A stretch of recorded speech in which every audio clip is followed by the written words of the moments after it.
ايوه، مين ضحك عليك بقى وقال لك انك لازم تلعب تمرين الهامر كيرل في البايسبس، ولو ما لعبتوش بايسبسك هتكش؟ مين قال لك الكلام ده؟ اللي بيماركت لتمرين الهامر هو بيماركت من ناحيتين، ان هو بيشغل عضله اسمها بريكياليس وعضله اسمها براكيو رادياليس. ايه الفرق؟ البراكياليس تحت الباي، يعني انت الباي بتاعتك اهي، فهي تحتها ما بين الراسين، تحتها في حاجه اسمها بريكياليس. البراكيو رادياليس جزء يعتبر من الفور ارم، هو ماسك من الدراع شويه، هو مسؤوله عن تاني الكوع، يعني هي من ضمن العضلات المسؤوله عن تاني الكوع، فهي هنا كده الحته دي كده براكيو رادياليس. وايه؟ والبراكياليس تحت، هي مش فوق، هي تحت العضلتين دول اللي هي اللونج والشورت. اتفقنا هي مكانهم فين؟ تشتغل بالهامر او تشتغل بالهامر، والهامر بيشغل الاثنين.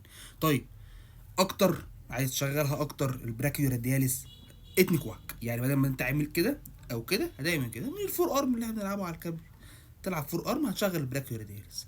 البراكياليس شغاله في اي تمرين بايسبس، اي تمرين كيرل شغال معاك، اللي هي العضله اللي تحت، البراكياليس اللي تحت شغاله معاك.